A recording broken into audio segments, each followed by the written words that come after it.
Hey, what's going on guys? Mark back in the workshop on Mark's Aquatics. Now, on today's little episode we're going to be breeding, or I say trying to breed, some steel blue killifish, or lyre-tail killifish. There's lots of different names for these guys, lots of different species from different parts of the world that look very similar. But these are the blue steels we've got, with the ones that you can see there in front of us. We've got two nice females there which are full of eggs. He's caught in them there and amongst that spawning mop. I'll show you how to make one of those in a little while. Males are very colourful fish, beautiful little yellow tip on the top of the dorsal fin and the tail, and a lovely blue sheen through the body with these little red dots and little lines all over them. They're absolutely beautiful little fish, and they're one of the hardier species of killifish to keep. So if you fancy getting into the world of killifish, these are a great little starter fish to cut your teeth on getting into the world of killifish. Beautiful little fish. Like I said, the males are pretty. The female there, one on the surface there, you can see the yellow abdomen on her. She's very full of eggs. Actually, they both are. I've been feeding them up over the last sort of week, and I put the spawning mop in there this morning. They have been breeding. I'll show you some footage that I took first thing when I bought them back from the shop, which is really interesting because they started breeding near enough straight out of the bag. He was caught in them in the bag, and I let them out of the bag, and they were straight into the Java moss, as you'll see. Gently invert the bag and let them swim out. In putting fish out, you know, in and out of the tank all the time. Here we go. Together they go in amongst the moss, and away we go. We got spawn. We're full of eggs. They're going in again. Here we go. More eggs being released. Magnificent stuff. Look at that. I'll try and get you closer in on the... You can't really see what's going on there.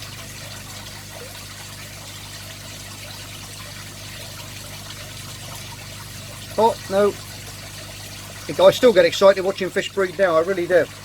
It's absolutely amazing. And started to spawn, which was absolutely amazing to see.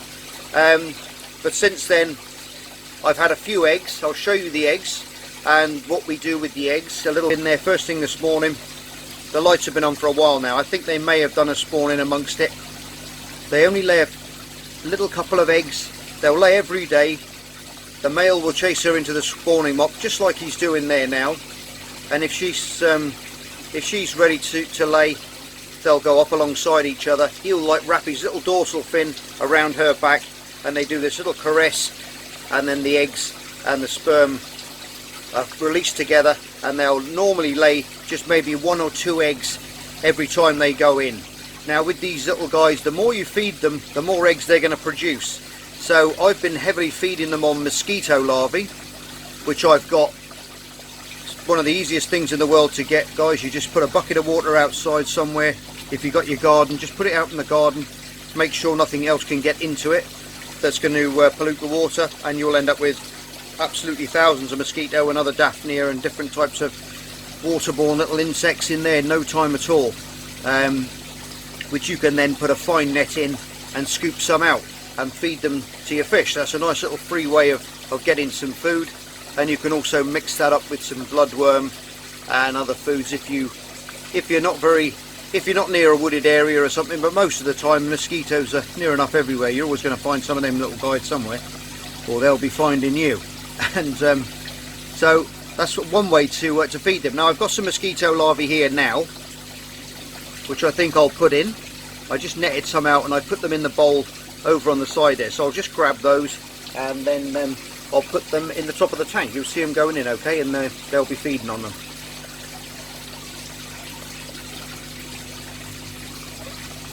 I got a nice little net full, and you should see them all start wriggling down. There they go. They'll be attacking these little guys in no time at all. This is what they would eat in the wild, in the natural little streams and things which they inhabit, and it's one of the best foods that you can give your killifish to fatten them up and get them producing lots of lovely little eggs, which they're going to hide in amongst the spawning mop. Now what you've got to do, guys, when you get the spawning mops like this, leave it in for about 2 or 3 days. They're going to lay eggs every day, but then what you've got to do is you've got to take that spawning mop out, okay, and you've got to put it on something flat. I normally put it in a Pyrex bowl, glass bowl, and then I will just use either a needle or a long piece or my tweezers for my aquascaping, and I will just tease it apart. We'll have this one out in a while and we'll see if there's any eggs in it so I can show you. Hopefully there will be. They're a bit busy at the moment chasing their breakfast around, so I'll leave them to do that for now. I don't want to disturb them just yet. Wow, she really nailed that one. And then I've got some already in some peat, which I'll show you in a minute, okay? But they're an amazing little fish to watch. They're so active. Go on there, she got it. They're not going to last long, those guys. Whoop, straight out of one's mouth and into the other. Look at that. You won't beat mosquitoes for bringing on breeding in a lot of fish, actually. That goes for neons, different things as well. Like you've seen me breed other things. Now I always chuck in mosquito larvae and daphnia and different things like that.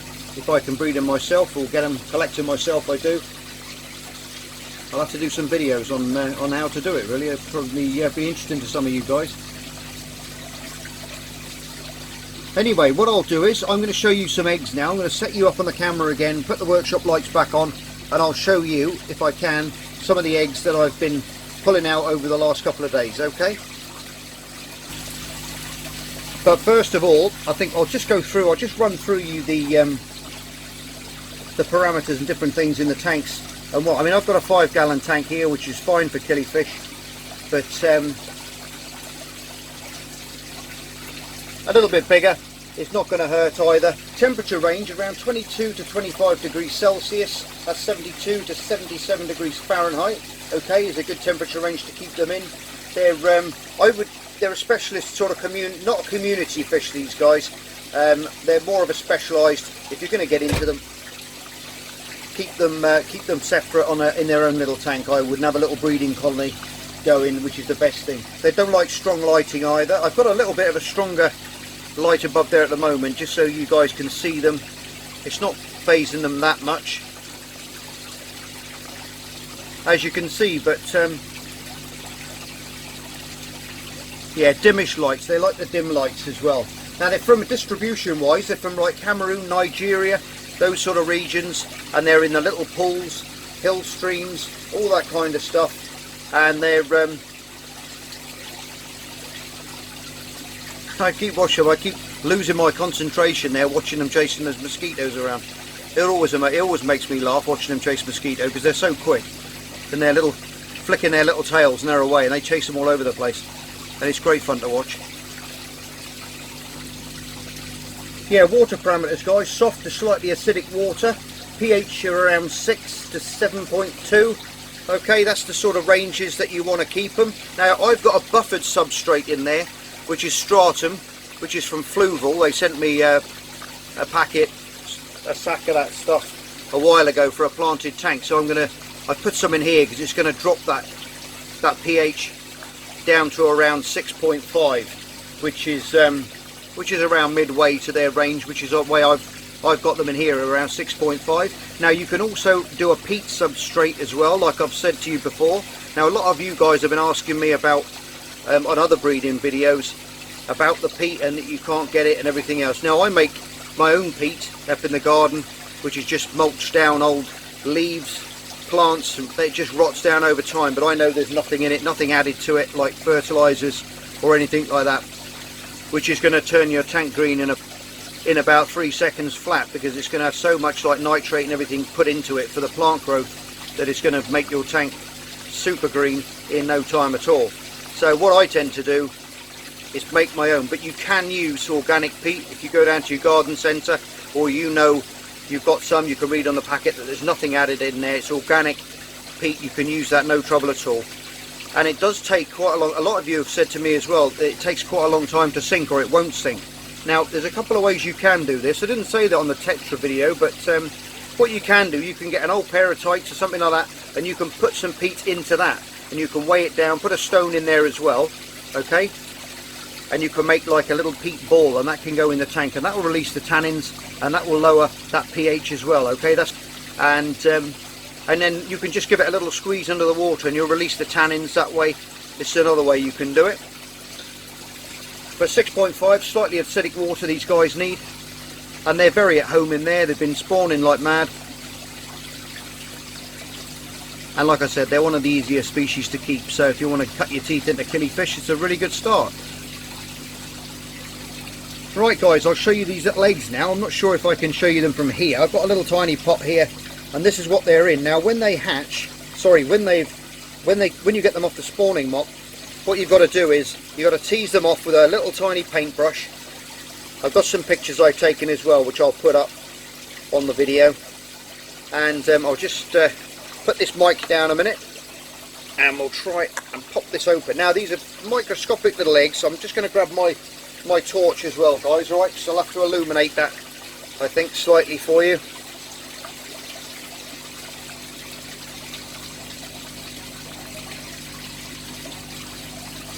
It's going to be quite difficult, I think, to see these.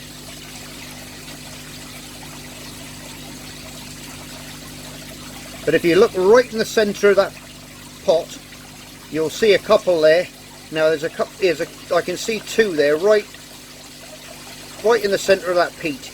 Now you keep them on damp peat, you see, because you've got to incubate these eggs. Now in the wild these ponds dry out, and these are like little time capsules, so they'll stay in that moist peat until the following rains come, and then water will activate these eggs and they will spring to life. Then within sort of 24-48 hours they'll spring to life. You can see those little guys in there, but you've got to keep them in there around 22 degrees, so you can float them in the pot as well. Make sure that obviously it doesn't go underwater.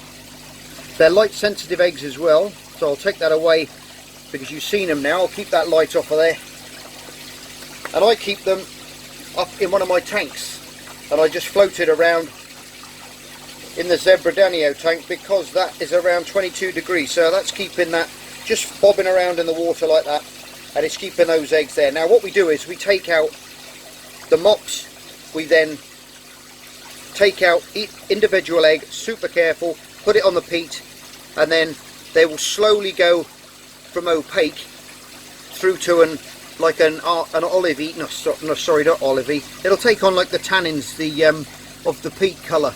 It'll go like a light brown tanned colour, and you've got to keep them in here for about 21 days, okay? From 10 to sort of 21 days. I'd go 21 days and collect as many as you want to hatch out, maybe 20-30 eggs, and then what you do is you add them to the water after you've incubated them in this peat for that time period, okay? And then they will all hatch at around the same time. That's the idea of that. And so looking at these little guys, I think they've been spawning for a while, so we might find a few eggs in amongst there. What I'm going to do now is I'm going to reset you up on the bench on a different angle, and we'll take this spawning mop out and we'll have a look through it, and I'll see if we can find any eggs on there, and we'll take them out and have a look at them, okay? Right, okay guys, I've got the mop out and I've put it on here, and I've just been looking around to see if we can find any eggs. You've got to go very, very slow. Here we go. There's one right in there, if you can see him there. They're quite big eggs, to be honest, for the size of the fish. And I'll just try and zoom in on that little egg for you there.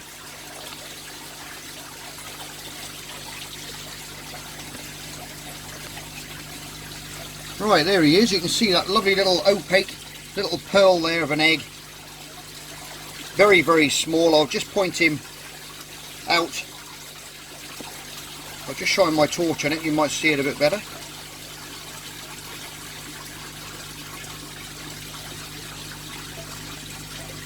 But with the tip of my scissors there, look. That's the little egg. That's the little guy there.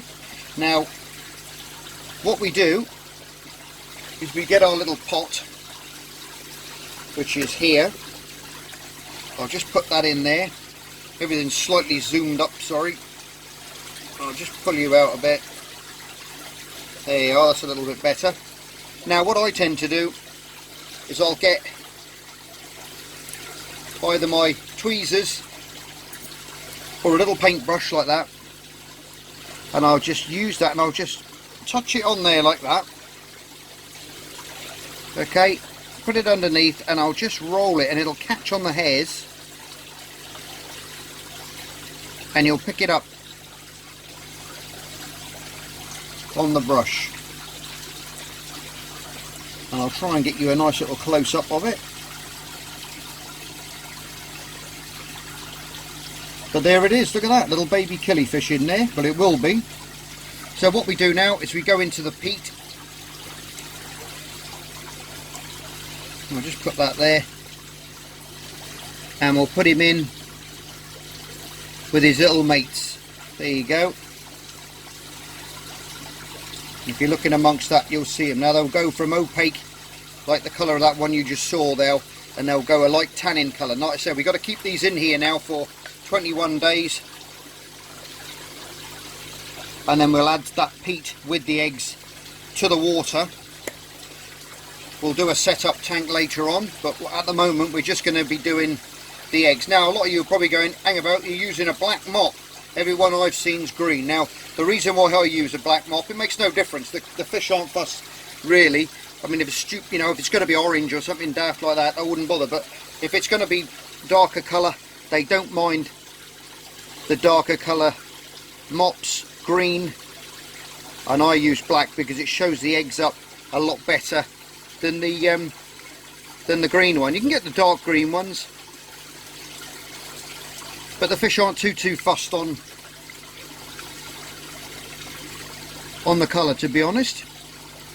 As long as it's dark and they feel safe going in amongst it, they're going to lay eggs on it. Now I'll show you how to make up one of these spawning mops. Now I use these, but I put this one, looks like a squid, but I've got a piece of media in there, one of these round ball pieces of media which I got from Richard off Pond Guru. I'll show you how to make one of those now. There isn't any more eggs in there, so what I'm going to do is I'm going to put this back in with them now, and normally when you put it back in they'll start spawning again on it. So I'll just return that to their tank. I'll put these little eggs now back up in their tank, floating away there, keep them at 22 degrees. And I'm going to collect probably around 10, maybe 10 to 20 eggs, and then we'll start hatching them out, and then we'll get into that at a later date, okay? Okay guys, they're already in there. I've just literally put that in the top, it's sunk to the bottom, and they're investigating it already. So I'm just going to turn this workshop light off a minute, and it'll cut out some of this glare. There you go, that's a little bit better. You may get some spawning action now. Normally when you take the spawning mop out and put it back, it'll encourage a couple of spawns, but like I said, they're not massive layers, they only lay a couple of eggs at a time, so you can leave it in really for about 3 or 4 days and then go mooching through it and pulling the eggs and taking them out. And like I said, that's why we take them out every day over the over a 10-day period, so you get 10-20 eggs, you've incubated them all, they've had time to settle in the peat, and then all you do is you replicate that rain's coming again 21 days later, put them in the water, and then they'll sense that water, and then they'll hatch within 48 hours. Then you'll have some little babies, but they'll all hatch in one go. You're not going to have one hatching one, the next day, a few days later, so you can bring them all up at a similar size. They're quite happy going in amongst that now. Now you can hang the spawning mops from, there they go, look. You wrapped it on out. It didn't actually lay an egg that time, but while I'm chatting away, oh no, I thought she laid an egg then. Sometimes they'll lay an egg and they'll turn around and they'll eat them.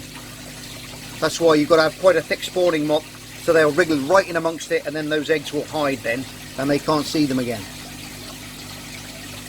Anyway, what I thought I'd do now is I'd show you how to make the spawning mop. Pretty straightforward thing to do. and all you need is a little bit of wool. So I'll set you up and we'll make one of those up, okay? Right then, what we've got is our black wool. Like I said, you can use green. I've just got a bit of glass. You can use a book, you can use anything, as long as it's got an oblong shape to it and something that you can wrap this stuff around, okay? Now what I do is I just put the wool on the floor,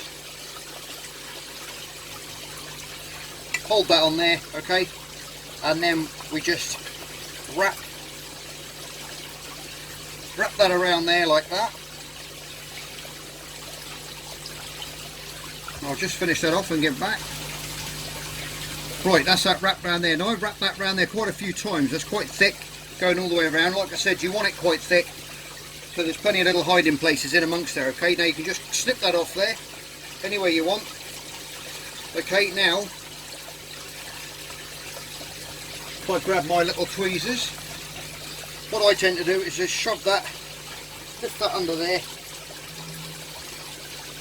shove my little tweezers under there like that, pinch hold of the wool, and then just pull it back through under there like that, okay? It doesn't matter where you tie this, so you just tie that,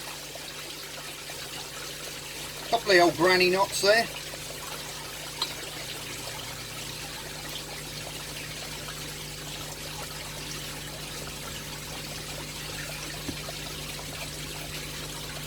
You snip that off there then, and snip that off there. So you've tied him off.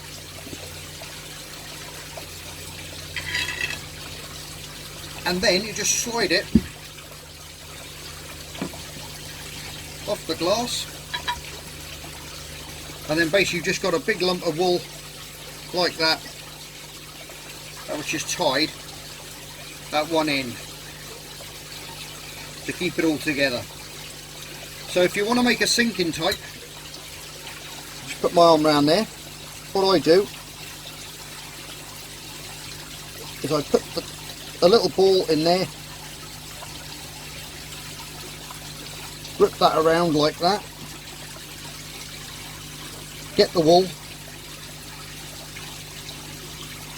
hold it with my thumb, and then just twist around. Just give it a few turns around there like that, okay? Do a half hitch, which is pinch it like that, twist it so you get a loop, put the loop over the top, pull that tight, and do a few of those.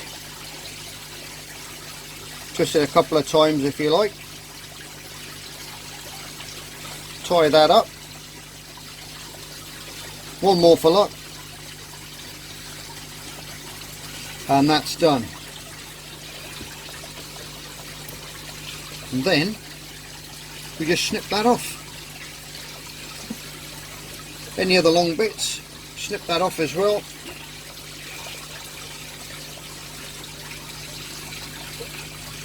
And then all you got to do is find that centre again, right through the middle.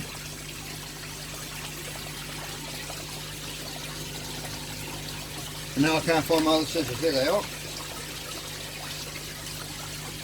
Put your scissors right the way through, pull that down, so we're in the middle, and we just chop through like that, okay? And then we end up then, you give it a shake, and you end up with a nice little spawning mop then. So you can either tie another piece on the top and you can hang that if you've got surface spawners like that, or as the killifish, you can just chuck that in your tank. Now that's going to sink down, hit the bottom, fall apart like that. Now they'll go around it and spawn in amongst it. Now this is going to work for all your tetras as well as your killifish, zebra danios, leopard danios, all that kind of stuff. All the egg scattering fish, okay, are going to go in amongst these mops. And make a couple up so you can take one out, look for it, put the eggs away and drop another one in, and there you go. And if you get bored, they can take it to somewhere like Madeira, drag it behind the boat and catch some tuna. It'd probably work the same way actually. Put a big treble hook in it and some steel trace and catch some marlin. That's exactly the same way. It's just mimicking something, isn't it? That's all it is. That's all you do. You're just mimicking something in nature that's something will prey on something else. So there you go, that's how you make an easy mop. Other ways you can do it as well, instead of putting that there, you can have a bit of cork on it. Put a bit of cork under there, then it will just float to the surface like that and they'll go in amongst it. So there you go. Easy spawning mops to make they are. And you, like I said, you can use the green wool, black wool, makes no difference to the fish as long as it's not a silly colour. And then you'll and then we'll get lots of spawning action in amongst that then. And there you go, that's just it there, upside down in the bottom. But obviously, because it's very frondy, it's just going to stand up in the water column there with the slight little bits of oxygen which get trapped in amongst it. Now when you do put these in, guys, put your hands under the water first, right, and just pump it like that, and that'll pump all that air out and it'll sink a lot better for you then. So now we've got a spare for that one, which is brilliant. Anyway guys, you've seen now part 1, how to sex the fish. Obviously they're very, very different. Males are super colourful and the females aren't, and they're nice and chunky and round. You can see all the eggs in them. And so that's how you sex them. All the other water parameters, like I said there before, earlier on in the video, so you can go back and look at those. Tank sizes, the substrates. Like I said, I looked around and I couldn't find anything like a little pouch that I could use, but anything that you can put, paratites, anything like that is perfect to put some peat in. Put it in a nice big tight ball, leave it soak, put a little stone in it if you want as well to keep it down, and that will buffer that water for you then. And it's the same as the tetras, black tetras, neons, all that kind of stuff. Cardinal tetras, they like that slightly acidic water, that lower pH, and you'll obtain that lower pH by putting the peat in there, okay? Or like I've used RO water in here with some tap water with that buffered substrate to get me to 6.5. So there we go, that's the first stage of these steel blue killifish. When we get enough eggs, we'll put them in some water and we'll hatch them out. Anyway guys, I hope you liked that part 1 of how to breed these killifish, and any questions, as always, leave it in the comment section below. And as always, you're all stars, love you loads, take care. Thank you to all your new subscribers, and of course to all the older subscribers as well for following my channel still, and I hope I'm teaching you a few things along the way. Anyway, love you loads, take care, and I'll see you on the next episode of Marks Aquatics. Bye for now. Just me and my guitar.